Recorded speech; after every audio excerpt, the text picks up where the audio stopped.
एक समय की बात है। एक राज्य में एक प्रतापी राजा राज करता था। एक दिन उसके दरबार में एक विदेशी आगंतुक आया और उसने राजा को एक सुंदर पत्थर उपहार स्वरूप प्रदान किया। राजा वो पत्थर देख बहुत प्रसन्न हुआ।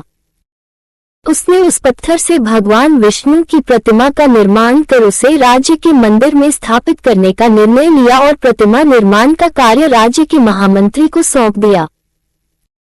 महामंत्री गांव के सर्वश्रेष्ठ मूर्तिकार के पास गया और उसे वो पत्थर देते हुए बोला, महाराज मंदिर में भगवान विष्णु की प्रतिमा स्थापित करना चाहते हैं। 7 दिवस के भीतर इस पत्थर से भगवान विष्णु की प्रतिमा तैयार कर राजमहल पहुंचा देना। इसके लिए तुम्हें 50 स्वर्ण मुद्राएं दी जाएंगी। 50 स्वर्ण मुद्राओं की बात सुनकर मूर्तिकार खुश हो गया और महामंत्री के जाने के उपरांत प्रतिमा का निर्माण कार्य प्रारंभ करने के उद्देश्य से अपने औजार निकाल लिए। अपने औजारों में से उसने एक हथौड़ा लिया और पत्थर तोड़ने के लिए उस पर हथौड़े से वार करने लगा, किंतु पत्थर जस का तस रहा। मूर्तिकार ने हथौड़े के कई वार पत्थर पर किए, किंतु पत्थर नहीं टूटा।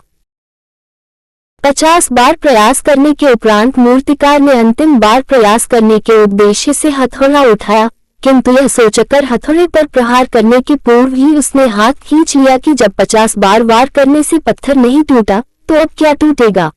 वह पत्थर लेकर वापस महामंत्री के पास गया और उसे यह कह वापस कर आया कि इस पत्थर को तोड़ना नामुमकिन है, इसलिए इससे भगवान विष्णु की प्रतिमा नहीं बन सकती।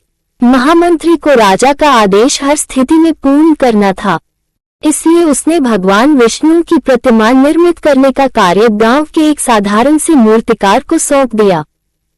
पत्थर लेकर मूर्तिकार ने महामंत्री के सामने ही उस पर हथौड़े से प्रहार किया और वो पत्थर एक बार में ही टूट गया।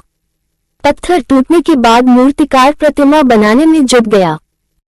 इधर महामंत्री सोचने लगा कि काश पहले मूर्तिकार ने एक अंतिम प्रयास और किया होता तो सफल हो गया होता और 50 स्वर्ण मुद्राओं का हकदार बनता।